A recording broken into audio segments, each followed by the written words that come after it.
ব্রহ্মপুত্র নদের পানি বাড়ায় প্রবল চাপে ভেঙে গেছে ময়মনসিংহ সিটি কর্পোরেশন এলাকার বিনপাড়ায় প্রায় ৫০ মিটার বন্যা নিয়ন্ত্রণ বাঁধ। বুধবার ভোরে হঠাৎ করেই বাঁধ ভেঙে প্লাবিত হয়েছে সিটি কর্পোরেশন ও সদর উপজেলার দুটি ইউনিয়নের বেশ কয়েকটি গ্রাম। প্রবল বেগে পানি প্রবেশ করছে জনবসতিপূর্ণ এলাকায়। তলিয়ে গেছে সবজি ভাণ্ডার খ্যাত চরাঞ্চলের শত শত একর সবজি ক্ষেত, আমন ধানের বীজতলা ও মাছের খামার। ফসল হারিয়ে দিশেহারা ক্ষতিগ্রস্ত কৃষকেরা। এদিকে দ্রুত বাঁধ মেরামত করা না হলে পাশের তারাকান্দা ও ফুলপুর উপজেলার বেশ কিছু গ্রামও প্লাবিত হওয়ার আশঙ্কা করছেন স্থানীয়রা। আর ক্ষতিগ্রস্ত এলাকায় দ্রুত ত্রাণ সহায়তা চেয়েছেন স্থানীয় জনপ্রতিনিধি। খবর পেয়ে ভেঙে যাওয়া বাঁধ পরিদর্শন করেছেন প্রশাসন ও পানি উন্নয়ন বোর্ডের ঊর্ধ্বতন কর্মকর্তারা। পানি উন্নয়ন বোর্ডের কর্মকর্তারা বলছেন, পানির স্রোত না কমা পর্যন্ত কাজ করার সুযোগ নেই।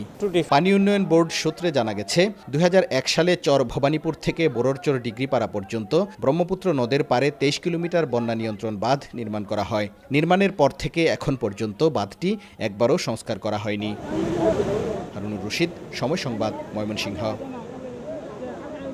और अगर तुम लोग नए हो तो सब्सक्राइब करो, वो जो लाल वाला बटन है उस पर फूट फेंक के मारो या फिर मोमबत्ती, मुझे नहीं पता।